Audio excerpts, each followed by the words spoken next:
Kushe and Kabo, this is Nagla TV Online and me na Aisha Kamara. Back inside 2019, 10 members of parliament stem from the APC party been lost and seats in a parliament as a result of court ruling. And this come as a result of one petition where SLP member of parliament aspirants them been go with na court. Usman Timbo, Honorable Esquire, now be one of the member of parliament in the end today. He did with Nagla TV Online for can talk more about what's he been day, waiting he be they do, waiting he want do, and waiting he plan for do. So now so I will say hello and welcome, Honorable Usman Timbo.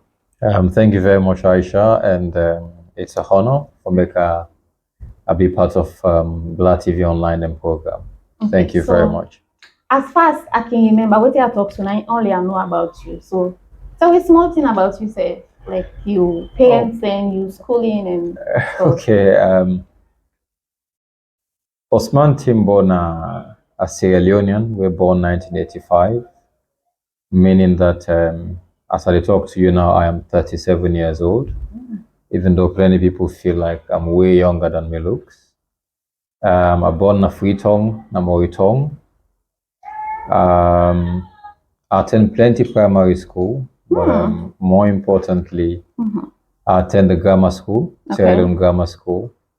I graduate and I go for Bay College, so I go study law for 4 years. Then I come law school and graduate, and then I do a master's from the University of London in international criminal justice and investment law, and other boku small other thing them. Okay. With regards to my parents, my daddy na the late former Chief Justice na Salon, Alhaji Dr. Abdullahi Timbo. Okay. We died in the same 2019. Naina been the first chairman for PPRC na Salon after the creator. And before he died, he been represent in people them, in Fuller people them as the Fuller tribal headman for the western area and the entire country as a whole. Okay. My mama na Hajaramatu Timbo, and them instilled their life in the town, and them inna being a nurse practitioner where after a born we decide for give up in professional work and many, and I will say if we come also today now because of the effort we put and that sacrifice we make for we now make with this also with this so today. My papa get in my family we're 11 in number. Yes, to me daddy. My daddy get 2 wives. So I was saying that in a football team. Oh, you can say so. Interestingly, in that football team of 11, I made play 9, okay. So that means I'm the attacker. So a family of 4 boys and 7 girls. So me, my man are with 3. So I get 2 sisters that will sandwich me. I get big sister and younger sister. So it's 3 of us. In my own family life now, I am married to Adama Osman Timbo. And God don't bless me with 2 pikin them. Abdullahi, when after me daddy and name him. And then my daughter when today turn up make him 1 month. Well, actually yesterday make him 1 month when I Ramatu. And I name her after me mama. Wow. Yeah, so in a nutshell, that's my family. Professionally, like I say, I'm a lawyer. I don't be a lawyer for 14 years now. Okay. From 2008. People like really surprised when I say so. Yeah. I don't work different places. I don't work for the Special Court of Salon. And now when the people always start the legal aid scheme in Salon, the pilot national legal aid. Also, I mean I be one of the legal I be one of the lawyer them with the legal aid. Now we develop the legal aid law, we legal aid board they use to today. During that time day, we provide free legal advice, assistance, and representation to over 5,000 poor people in Sierra Leone. Okay. I remember fondly the 10 they were in the spend at Angeliad. Every Wednesday, I remember they go to Pademba Road, maximum prison. Maximum prison then because on a correctional center they call them. So I've been they go there, they give lectures to jailman them, etc. I represented them in court.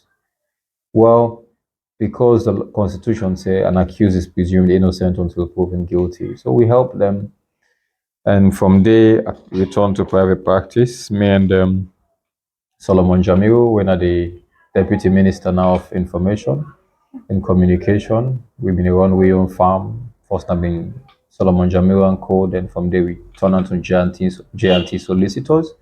When are Jamiru and Timbo Solicitors. Then I got appointment in our State House, so I have become the legal advisor under the Public-Private Partnership Unit in the Office of the President. And at that date, 2017, where I resigned and I camp on politics. But Okay, this has been the politics, parliamentary politics. But since 2013, I've been on joined the APC and I've been hold position as the deputy regional youth leader for the Western area for the APC, and also the national executive secretary for the party, and also member of the legal team. So if I can say, it don't take some time when you think about for coming to politics, because if you don't join the APC party since 2014, no, I don't join before. No, that 2014 I actually take position. Yes. Okay, so during the period where you've been there on this your professional career, you've been ever to think about coming into politics? Man by nature is political, I could say, and ever since from university, I feel like it is a responsibility to take charge of with destiny. You know, if you sit down and left arm, somebody else get for do. For say I be actually want for come into active politics and not be one time. The reason being my dad's experience in politics wasn't too sweet.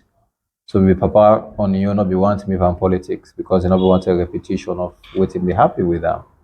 My dad contested elections in 1982 and it was considered as one of the most bloody elections as alone. Which is for me. I think my experience with Dangel Maya, my experience with the community during legal aid work, what they do, the injustice what I feel, and how slow the system is on, I felt like I need for the inside that room to take that decision there. If I go be an activist, I go the ala no more. African politics, you ala, it doesn't make more change at all. You will talk today, talk to my dawn. The politicians will continue to do what they want for do. You know, if you're lucky, they're not going to lock you up or they're not going to hold you. If you're unlucky, well, people are going to talk for you for prisons. So I thought about it and I decided, say, me no want to be minister. I don't want to be any other thing. I just want to represent people and I want me people, me powerful come from the people there. In the sense the people are supposed to give me mandate rather than one person. So I chose parliament. I could have chosen any other thing, and I remember I had opportunities plenty time during the last administration for push for whatever I want. But my mind was made up that because of the way I see people them warm up to me in my community across the country, young as well as old people, I felt like let me represent them. Okay, so I chose the hard path. Okay, so you've been winning the 2018 parliamentary elections where you represent constituency 113 Aberdeen and other areas. Wilkinson. Okay, yeah. So how did they make you feel considering the fact of all waiting you don't talk to? You know, sometimes now I sit down and feel like I can tell you, I must admit, there was a time where I feel like, me not this quiet person where I want peace, I want quiet, I like sanity. I said maybe this politics, this fed, not what I sign up for, I'm not Ebola. But I remember now they talk actually they see people them I see how people them fed for me. I get video clips of them in the end. Anytime I watch them, it gives me goosebumps. How did all these people believe in this young man? Not to money, not to nothing, it's just pure love. So let we go to parliament. During your stay in a parliament, what has been the experience? It was a mixed bag. It was a mixed bag. I tell God thank you. I tell the people them thank you for the opportunity when they give me for represent them. And I'm pretty sure say with my representation, my conscience have been clear. Say I do it in the same me for do. Right. I wish I probably don't do more, but there was a time at that parliament day where I want for talk. I always a team up for my contributions. I was being overlooked. So there was a time where even my colleague and they say SO Timbo. SO basically a standing order. So if me team up for talking at parliament, every other APC MP they sit down so that the speaker will catch my eyes. Because you don't talk without catching the speaker's eyes. So if the speaker know how to call you, I like you team up to, you know, we will talk. But I remember the few times I talk, it left an indelible memory in the minds of plenty Sierra Leoneans, even opposition people. They all respected me. I remember my very first speech in the parliament, I call them continuity. That's me, how I may call that speech there. That well of parliament went dead silent. I cannot believe that everybody, opposition, media, the one they were in at the gallery, everybody kept quiet and they were listening to this young boy. Something was thinking. And you know, it wasn't like I sit down and study and plan and here. So, but I was just talking, and this is how I've been doing ever since, talking from my conscience, which I feel my instinct. And so I enjoy that part. But the other part one I enjoy are the part that I wanted to do more and I wasn't given the opportunity. The intimidation I face, if I walk in a corridor, some people would pull hints by me. You feel like, well, for me, it never affected me the way I represented. But you know, oh, case they were the angle where you ate in a court, and me know my conscience very clear. Say, I not do what they accuse me. Say I do. Inside my family, I never, my papa never get case, my mama never get case. There's this pedigree one for continue for maintain inside our family, and my family name, the Timbo name, is actually a household name. So I've been need for protect all that name. So I felt bad about that. Okay. And worse, which are not be like the feds them in the parliament. The physical fights have been happening in the parliament. So there was two sides to the fights in the day. Where in the feds in the parliament, me not the fed. I'm not sabi, I'm not able. So the company they feel like, oh, me feels I better past them. Oh, Timbo, you see down, I not grab like Andrew will fed. I said, but not go fed. Me na me motors I be fed with. I cannot fight that way. Every day I go parliament, my body they warm. Because I feel like the next minute to the can fed. But now I don't understand all those things. I've grown a bit more. Now I'm a family man.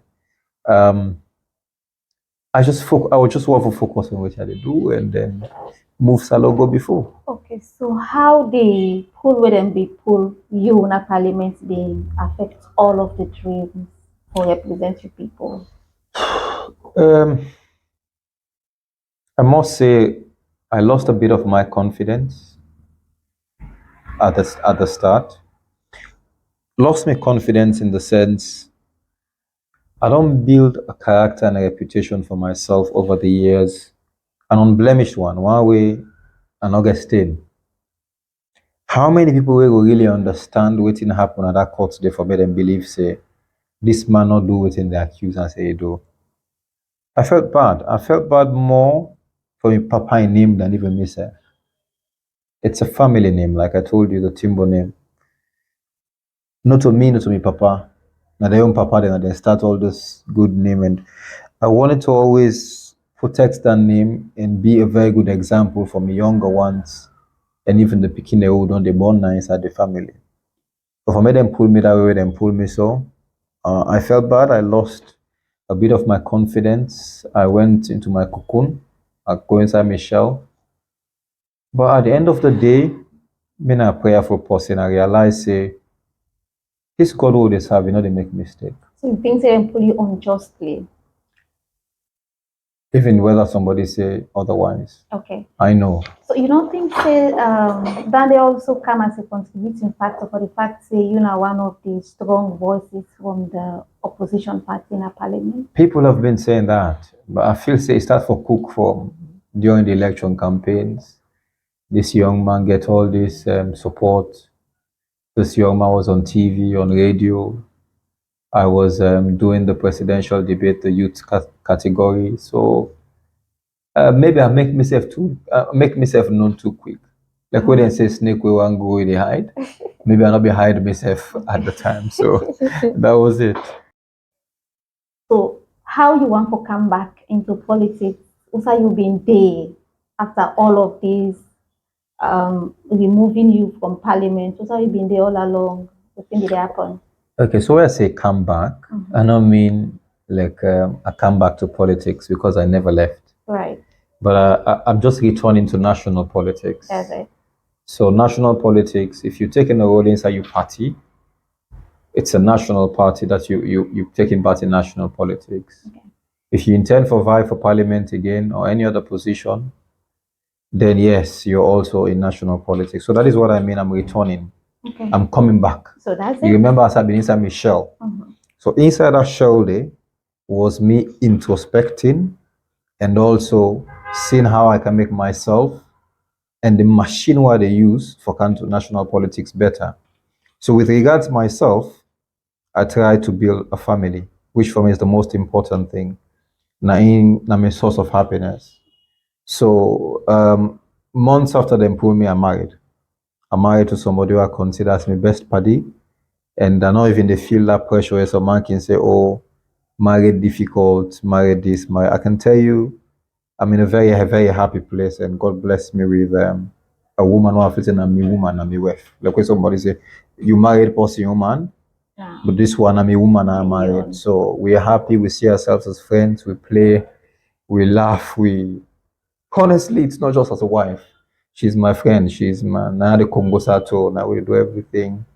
And luckily, God don't bless you with a pair, a boy picking, girl picking. And I pray every other person where they find married, let God give them. When they find picking, let God also give them. So that's one thing where I focus on building a family. Then on the other side, like I say, I focused on building the APC. So from the employment at Parliament, I came back after I don't want me that didn't die. I come back and start for work with the APC Secretariat and the party structure at the time. So at the time, what they happen, I follow we review the constitution. So I was a member of the constitutional review committee, and as we make progress, I became the principal draftsman. So basically, I made a write all written inside the constitution. 8 chapters we're going to the constitution. Of that 8, then there I can tell you, say, 5 of them were totally written by me, and the other 3 people drafted and brought to me, and then I did placements, put them in proper legal language, and then bring them back to the committee. We discussed it, and then we get a final copy of the constitution. It is not a perfect document, but I can tell you it's a progressive and democratic constitution. Now we don't have the party don't turn to a new page. We have a new legal regime. And sure, say after the conventions, yeah, these transitional conventions, what they do. We also, I can tell you, I played a lot of role behind the scenes with this process where they go on. So that's how I've been. So for now, the first thing is I don't declare my intention for run for the Deputy National Secretary General of the APC. And as time goes on, I will reveal the others. But I want to make people know, say, I'm here for good. I want people to get used to this name, Osman Timbo, and to this face, because I'm not going anywhere anymore. As in, I'm not taking any backseat anymore. My country is my responsibility. Our future is our responsibility. So we have to actually take responsibility for that and not give up anymore. So why you want to go as Deputy Secretary General for the APC? Um, I can tell you something in a possible way. The decisions I take are my decisions. Yeah. And before I take them decisions, that I think, I reflect, I introspect. So basically, I think inside myself before I take decisions. Nobody know they force me for take a decision one on one. I not ever the bet with an able charm. So when this thing came up and I saw a lacuna, like a space, a gap where I feel like I can feel and efficiently able to help the party, The first person I discussed with was my wife. The reason why I discussed with her because whatever I do will affect her family. So I've been careful getting you on buying. They give me a blessing. And I discuss with my extended family. And I take a decision. Say, this is what I want to go for. And the secretariat is basically the pivot. Decide, like, if you get, it's really hold the party, now around them, now the party, they survive. Right.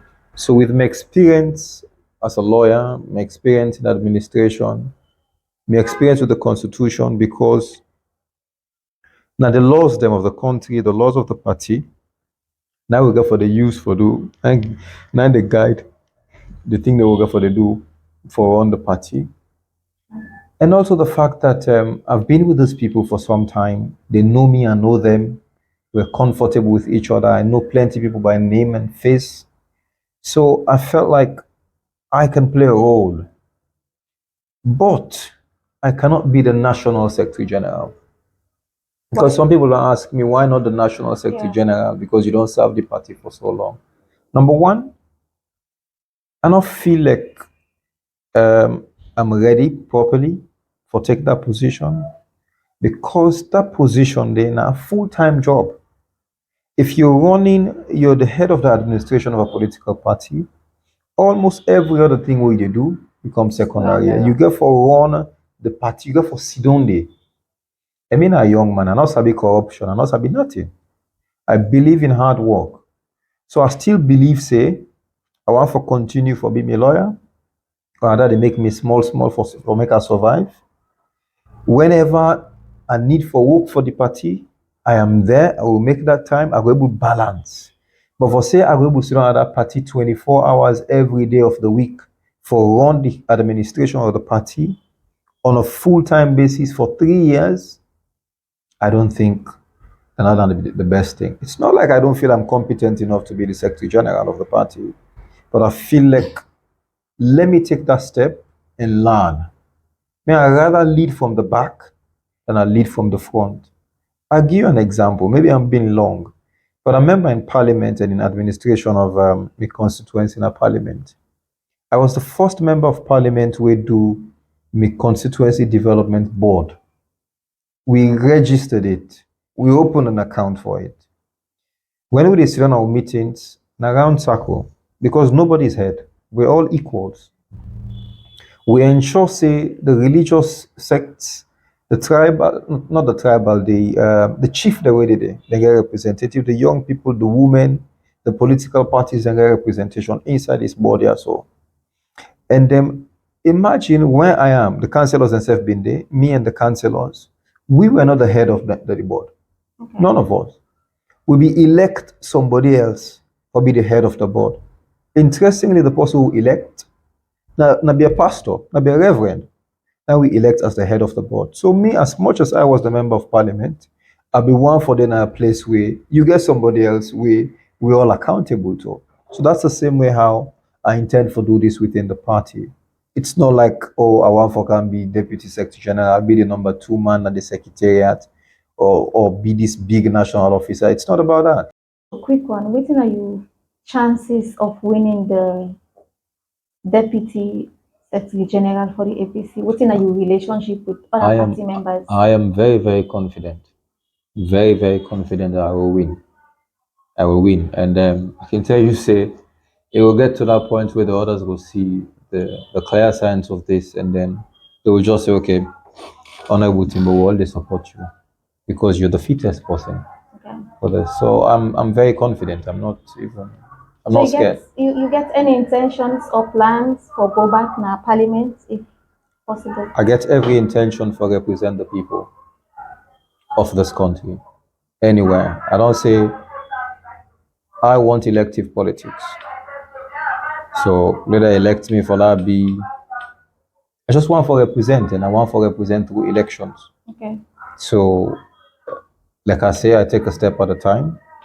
I was a member of parliament, and I don't intend for let the people down. Those people who had believed in me, let them rest assured say I am willing and ready for represent them again. Okay, quick one again. There's a lot of drama going on in parliament. If you've been there, waiting differently you for don't do because it's already self-explanatory. Say if you did SLPP, you have to support the ideologies of the SLPP. If you did APC, you have to support the ideologies of the APC. Waiting you for being do different if you've been there. And also It's as a young person. it's a good question. It's a good question. Firstly, if you understand, say it's a caucus, and you get a caucus leader. When I say caucus, that's not the opposition caucus or the APC caucus as a whole. Okay. It's there, and we have a leadership, and you have to go by the position of the leadership parliament. I wasn't part of the leadership, even though I was there. I've been continue for doing your representation like I've been to do the Tawade. I left the other one to the decisions of the leaders of my caucus na parliament. But honestly, I've never thought about it. How can we do things differently? To be honest, it's the first time you're asking me that. And like I said, I've just done the your representation and then follow the leadership of parliament. That's it.